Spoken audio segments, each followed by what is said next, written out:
அழைக்கின்றோம். எந்தையும் தாயும் மகிழ்ந்து குலாபி இருந்ததும் இந்நாடே, அதன் முந்தைய 1000 ஆண்டுகள் வாழ்ந்து முடிந்ததும் இந்நாடே, அவர் சிந்தையில் 1000 எண்ணம் வளர்ந்து சிறந்ததும் இந்நாடே.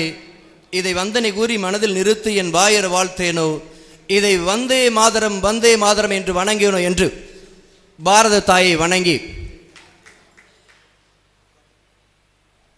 மிக பெரும் பணிச்சுமைகளுக்கு இடையே கடந்த 1 மாத காலமாக திருச்சியிலே திட்டமிட்டபடி மாபெரும் ஒரு எழுச்சி மாநாட்டை நடத்தி தீருவேன் என்று சூளுரைத்து இங்கே சத்தியமனோராக வீற்றிருக்கும் பாசமிகு அண்ணன் எஸ்பிஎன் சத்தியமூர்த்தி செட்டியார் அவர்களே, அவர்களின் குரல்களுக்கு தோளோடு தோளாகவும் தன்னுடைய பொன்னான நேரங்களை முழுமூச்சாக செலவு செய்து எதிர்காலத்தில் முதலீடாக வழங்கி வந்து கொண்டிருக்கக்கூடிய மத்திய வெள்ளாண் செட்டியார் சங்கத்தினுடைய ஆன்ற விந்தடங்கிய கொள்கை சான்றோர்கள் அனைவரையும் இந்த கூட்டத்திற்கு பொன்னான நேரத்தை செலவு செய்து இங்கே வருகை தந்திருக்கக்கூடிய இரத்தத்தின் அர்த்தமான எனது தொப்புள் கொடி உறவுகள் அனைவரையும் இந்த நேரத்திலே வருக வருக என அன்போடு வரவேற்கின்றேன்.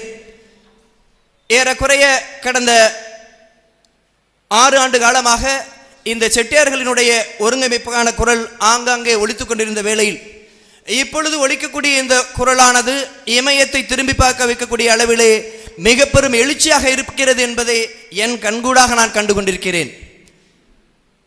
உங்களுக்கு தெரியும், ஒரு காலத்திலே மன்னனுக்கு படியிழந்த மாபெரும் சக்தி கொண்ட ஒரு உருவமாக நம் செட்டியாரினம் இருந்தது.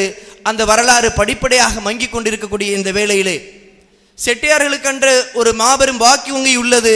தனித்தனி பிரிவுகளாக நாம் பிரிந்து கிடைக்கின்ற போது அதற்கான அங்கீகாரம் கிடைக்கவில்லை. இதனை ஒவ்வொருவரும் தனி மனிதனாக நாம் அனுபவித்து மாபெரும் துயரை அடைந்து கொண்டிருக்கிறோம் என்பது மறுக்க முடியாத உண்மை. நிச்சயமாக நினைத்து பாருங்கள், நமக்கென்று எந்த விதமான ஒரு சொல்லக்கூடிய அளவில் எந்த விதமான ஒரு அமைப்பும் இல்லாத சூழலில் தன்னுடைய நேரத்தை முழுமையாக இதற்காகவே செலவு செய்து கடந்த 1 மாதமாக இங்கே இயங்கிக் கொண்டிருக்கக்கூடிய இந்த சான்றோர்களை நினைத்து பாருங்கள். இவர்களை விடவா நமக்கெல்லாம் வேலை இருந்து விட போகிறது என்றுதான் என் எண்ணம் தோன்றுகிறது. காரணம், இந்த கூட்டத்திற்கான அழைப்புகளை என் உறவுகளிடம் மற்றவர்களிடம் நாம் கூறுகின்ற போது வருகிறோம், சற்று வேலை இருக்கிறது, திருச்சி கூட்டத்திற்கு வந்து விடுகிறோம் என்று அவர்களுடைய சூழலை முன்னுதாரணமாக வைக்கிறார்களே தவிர நமக்காக இயங்கிக் கொண்டிருக்கக்கூடிய ஒரு அமைப்பு இருக்கிறது என்பதை அவர்கள் உணரக்கூடிய காலம் வெகு விரைவில் வரும். அது இந்த திருச்சி கூட்டத்திலே அரங்கேறும் என்பதை இந்த நேரத்தில் உறுதியாக சொல்கின்றேன். திருச்சிக்கென்று ஒரு தனி வரலாறு உண்டு, நாம் அனைவரும் அறிந்ததே.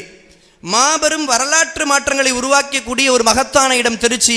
அந்த திருச்சியிலே மாநாட்டை துவக்கக்கூடிய இந்த செட்டியார்களுக்கான அமைப்பு துவங்கி இருக்கிறது என்று சொன்னால் நிச்சயம் வரலாறு மாறும்.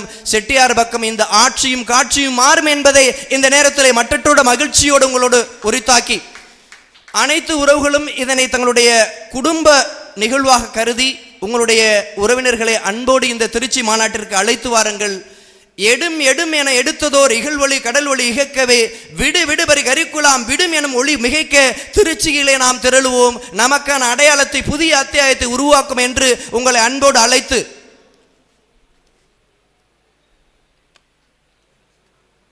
நமக்கெல்லாம் தெரியும், செட்டியார்களுக்கென்று ஒரு தனிப்பட்ட வரலாறு உண்டு. தான் கெட்டாலும், ஏனால் இன்றைய சூழலை நாம் பார்க்கின்றோம், இதுகாரம் நாம் ஏமாந்தே ஒவ்வொரு இடத்திலும் பழக்கப்பட்டு கொண்டிருக்கின்றோம்.